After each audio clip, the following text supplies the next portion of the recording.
Assalamualaikum warahmatullahi wabarakatuh. Kalau dari video sebelum dari ini, saya belum pernah menampakkan wajah asli saya karena di video-video sebelumnya hanya video editan. Nah, saya sekarang baru mau mencoba membuat vlog seperti ini. Nah, vlog pertama saya akan membahas yang dinamakan tentang kebijakan pendidikan. Apa itu kebijakan pendidikan? Kebijakan pendidikan yaitu sebuah aturan yang ditetapkan oleh pemerintah yang berkaitan dengan penyelenggaraan pendidikan di negara yang harus dilakukan oleh seluruh stakeholder yang berkaitan ataupun ambil bagian dalam penyelenggaraan pendidikan. Kebijakan tersebut diambil agar tujuan pendidikan yang diinginkan dapat tercapai dengan baik. Kebijakan pendidikan yang ada di Indonesia memiliki beberapa tingkatan. Yang pertama, kebijakan pendidikan itu tingkatan yang pertama yaitu national policy level. National policy level ataupun kebijakan level pusat. Ini sepenuhnya dipegang oleh yang namanya Majelis Permusyawaratan Rakyat. Kemudian tingkatan yang kedua yaitu General Policy Executive ataupun kebijakan yang berada di tingkat eksekutif, yaitu Presiden dan juga DPR. Jadi kebijakan-kebijakan yang sifatnya eksekutif itu ditentukan oleh Presiden dan juga DPR. Kemudian turun lagi tingkatan yang ketiga yaitu Special Policy Level. Special Policy Level ataupun level kebijakan khusus itu dipegang oleh Menteri Pendidikan dan Kebudayaan. Dalam hal ini seluruh kebijakan yang dari tingkatan pertama, kedua menjadi pedoman dalam menentukan kebijakan dalam tingkatan yang ini. Terus yang terakhir adalah technical policy level ataupun level teknisnya ataupun pelaksanaannya. Level ini, kebijakan ini itu yang dilaksanakan oleh seperti halnya Direktorat Jenderal dan juga staf-staf yang lainnya. Terus setelah kita tahu tentang tingkatan kebijakan pendidikan, saya juga ingin memberitahu kepada Anda bahwa ada beberapa tahapan perumusan yang harus dilakukan dalam penentuan kebijakan pendidikan.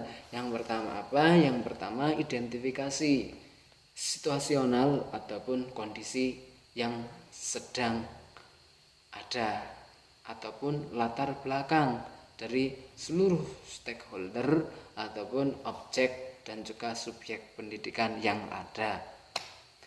Itu yang pertama. Terus yang kedua yaitu mengagendakan kebijakan. Setelah kita mengetahui kondisinya seperti apa, nah kita baru mengagendakan kebijakan.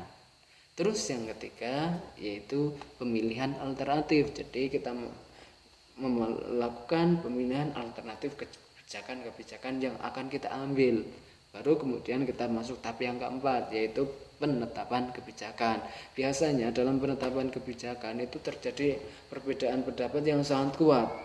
Karena di sini ada beberapa pihak yang memiliki kepentingan yang berbeda. Hal itu akan mempengaruhi dalam hal penetapan kebijakan karena pasti ada sedikit perbedaan pendapat atau mungkin bisa menimbulkan konflik yang arahnya terkadang ke arah yang negatif.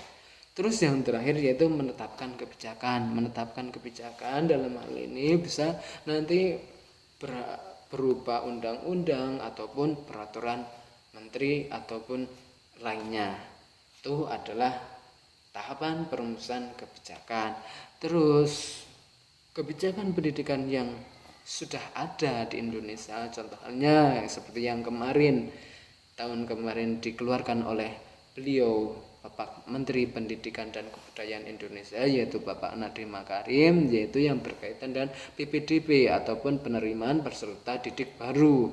Penerimaan peserta didik baru mulai tahun kemarin itu menggunakan sistem zonasi, ataupun banyaknya siswa yang diterima itu slotnya itu harus mengutamakan zonasi ataupun siswa yang berada di lingkungan sekitar sekolah tersebut.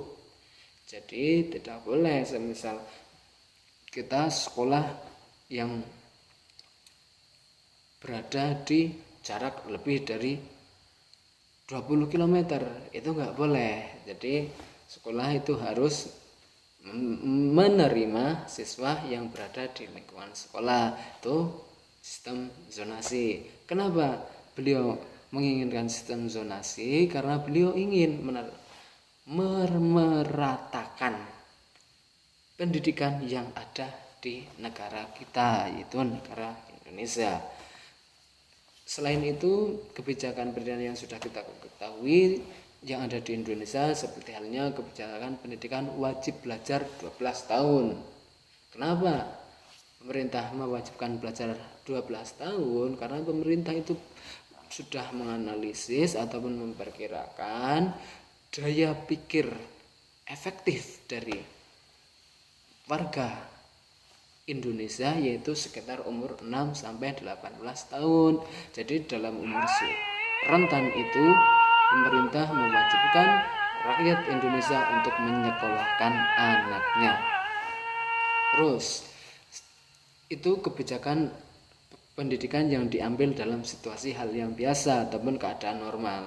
Kemudian dalam waktu seperti ini ada fenomena wabah COVID-19, pemerintah juga mengambil kebijakan ataupun membuat kebijakan pendidikan, yaitu seperti halnya kebijakan tidak adanya ujian nasional, kemudian adanya pendidikan daring ataupun pendidikan online. Nah, itu merupakan kebijakan-kebijakan pendidikan yang diambil oleh pemerintah yang bertujuan untuk membantu menyukseskan penyelenggaraan pendidikan yang ada sehingga dapat mencapai tujuan pendidikan yang kita inginkan. Oke, itu vlog pertama saya mengenai kebijakan pendidikan. Nantikan video-video selanjutnya tentang materi-materi yang lebih menyenangkan. Sekian dari saya, banyak salah, mohon maaf yang sebesar-besarnya. Terima kasih. Akhiron, assalamualaikum warahmatullahi wabarakatuh.